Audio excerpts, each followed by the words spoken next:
Welcome to the first chapter of the book of health. Believe me, it is as advertised. Today we are going to look at roots and flowers, which is a symbolism of causes and effects. In order for us to understand health, there are basic things we need to know first. And these basic things are the things I'm going to shine light on to properly equip us or to properly enable us to assimilate everything I'm going to dish out to you and be able to implement it as they should. The most important gift God gave man is life. Life is priceless. No amount of money can buy life. Yet, it is freely given to us by God. But there are reasons why God gave us life. And in order for us to understand health, we have to understand life, its essence, its purpose, before we can be able to appropriate health, before we can be able to see health from its rightful place. So there are reasons why God gave us life, and I'm going to enumerate it for you. Few of them. One of the reasons why God gave us life is to express His love. God is love, and our very existence is a reflection of the love of God. The driving force behind our creation is love itself. 2, to create witness for Himself. It pleased God to create beings that will attest to His existence, wisdom, and power. 3, to fulfill a specific assignment. Each and every one of us have a defined assignment. We are here to accomplish a specific task. So one of the basic reasons why God gave us life is so that we can fulfill destiny, so that we can dominate this visible realm called earth and fulfill destinies. 4, to have pleasure. We were created for His delight. God created us to have pleasure. We must live healthily. A sick person struggles to fulfill destiny.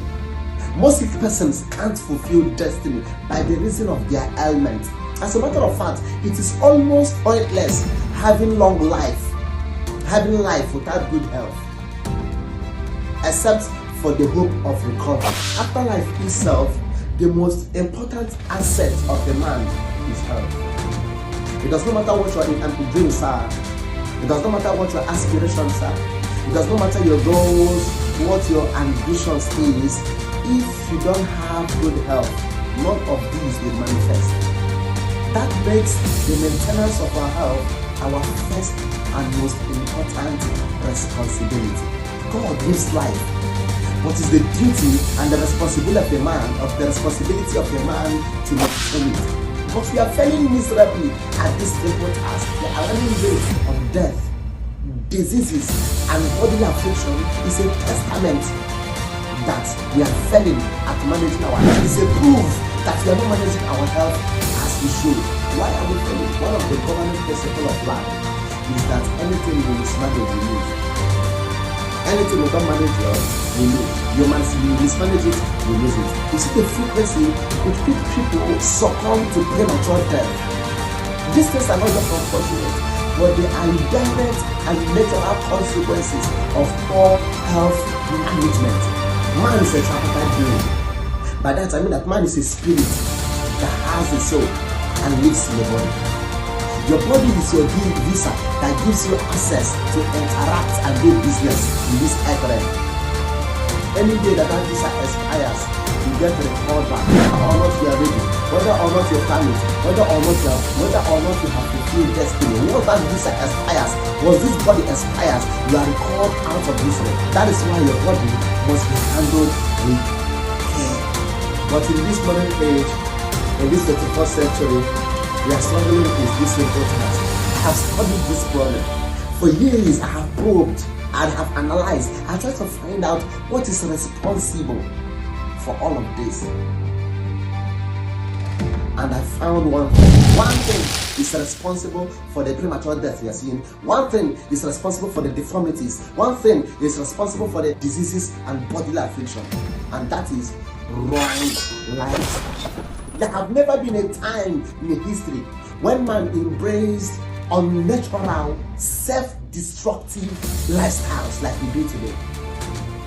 upon all our enlightenment, upon all the information, upon all the exposure and the advancement, there have never been a time when man chose to embrace activity that are contrary to his nature and habitat that we are doing today. We have abandoned our God-given nature and replaced it with habits that are foreign to creation. Somehow, these destructive habits have become our norm. They have made it a standard for life, a standard for living. Look around you. What do you see? Strange diseases appearing out of nowhere, untimely death increasing at an alarming rate, deformities and disorders that have never been seen in the history of man. These things are not random events. They are direct consequences of a world that have lost its ways. It is the direct consequences of a world that have lost grip of reality. Yet, instead of us to take responsibility, we embrace destructive and dangerous ways as a means to escape this reality. So it is high time we start taking responsibility. It is high time we start doing the right things that will fix